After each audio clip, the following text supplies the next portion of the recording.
अभी विद्युत चैप्टर में इलेक्ट्रिक में हम लोग ये पढ़ेंगे कि कौन सा कंपोनेंट का क्या क्या सिंबल होता है। बात सुना गया? सिंबल मतलब संकेत, उसको मतलब हम लोग जानेंगे कैसे कि इसी को हम लोग बोलेंगे विद्युत सेल। विद्युत सेल मतलब इलेक्ट्रिक सेल। क्या बोलेंगे?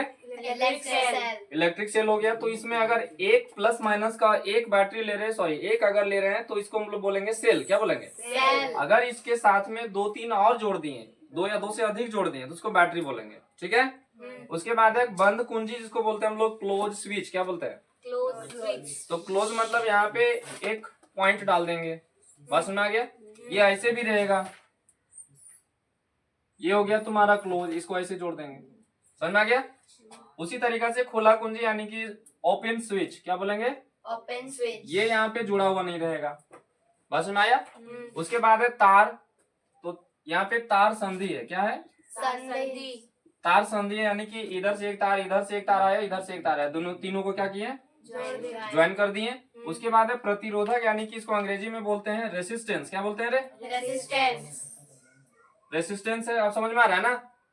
तो ध्यान दो, यहाँ पे अगर हम नीचे पे स्टार्ट करते हैं लिखना तो यहाँ पे ऊपर खत्म करेंगे। बात समझ में आ गया? और अगर हम नीचे से नहीं ऊपर से स्टार्ट करते तो इधर क्या खत्म करेंगे? नीचे। समझ में आ गया? उसके बाद विद्युत बल्ब। तो ये है हमारा विद्युत बल्ब, इलेक्ट्रिक बल्ब। ठीक है, जो जलता है। उसके बाद है यहाँ पे परिवर्ती प्रतिरोधक यानी कि इसको बोलेंगे वेरिएबल रेसिस्टेंस। क्या बोलेंगे जी? वेरिएबल रेसिस्टेंस बोलेंगे। उसके बाद ये क्या है? ये वेरिएबल रेसिस्टेंस ये वाला है, यानी कि ऐसे हम लोग प्रतिरोधक बना दें और एक लाइन खींच दें तो क्या हो गया? ये वेरिएबल रेसिस्टेंस, यानी इसका मान हमेशा क्या होता रहेगा? बदलता रहेगा। ठीक है। और ये हमारा है कौन सा तार है? तो ऐसा तार है ये जो बिना ज्वाइन किए क्रॉस किया हुआ है। बिना ज्वाइन हुए एक लाइन, एक तार हमारा ऐसे आया और एक तार हमारा ऐसे गया, तो ये इसको ज्वाइन नहीं किए हैं, ये क्रॉस हुआ। यानी कि एक तार यहाँ पे ऐसे है और इसको हम लोग ज्वाइन बिना किए इसको ऐसे हम लोग क्रॉस किए हैं। जैसे कोई कोई तार नहीं है, देखियो एक ही ऊपर में क्रॉस हुआ है, उसको ज्वाइन करके हम लोग क्रॉस करें, खराब हो जाएगा ना। उसके बाद एक और है जिसको हम लोग बोलते हैं एमीटर। इसको मिटा दें हम।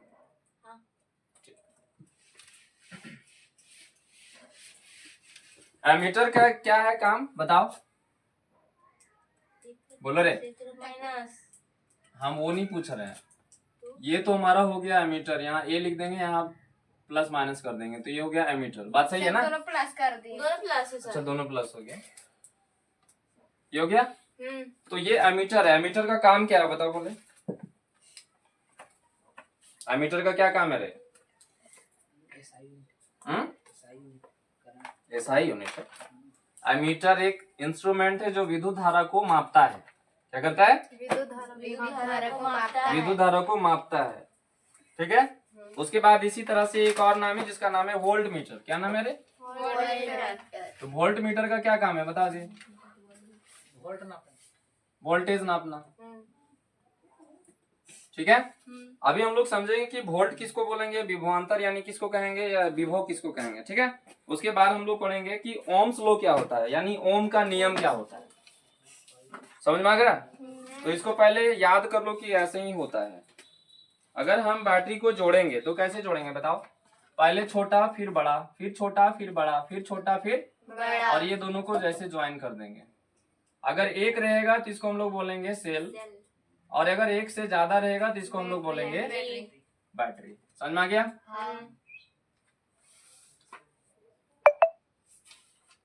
समझ में आ गया? ये चीज है। अभी हम लोग जानेंगे कि विभव किसको बोलेंगे और विभवांतर किसको बोलेंगे।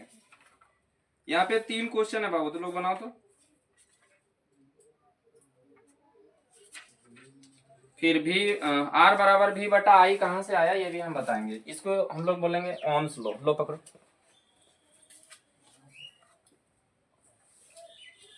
तुम लोग का कुछ बताएंगे नहीं, पूरा बताएंगे। ट्रांसफर ऑफ हीट 3 तरह से हम लोग कर सकते हैं, तीनों तरीका लिख सकते हैं। ट्रांसफर हीट का मतलब क्या होगा?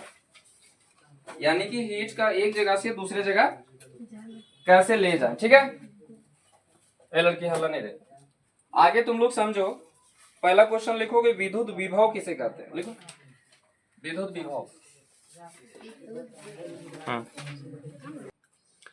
यहाँ पे विभव को समझने के लिए सबसे पहले हम लोग ये जानेंगे कि विभव होता क्या है। एक यूनिट आवेश को, है ना, उसको हम लोग वर्क डन करेंगे, यानी एक सिरा से दूसरा सिरा ले जाने के लिए। तो जो जितना वर्क डन हुआ एक यूनिट का आवेश को ले जाने में, उसी को हम लोग क्या बोलेंगे,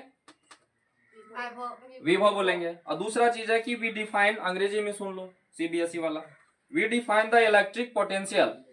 ठीक है, इलेक्ट्रिक पोटेंशियल को हम लोग डिफाइन ऐसे कर सकते हैं कि between 2 points in an electric circuit. 2 points कहाँ कहाँ, एक यहाँ पे और एक यहाँ से लेकर के यहाँ तक ले जाने में इलेक्ट्रिक करंट को जो काम करना पड़ेगा, जो वर्क डन करना पड़ेगा, कितना, एक कोलम ले जाने के लिए, उसी को हम लोग क्या बोलेंगे। तो नीचे में आप लोग लिख दीजिए V is equal to W/Q। लिख लिए, आगे बढ़े। आगे लिखिए कि the SI unit of electric potential is volt.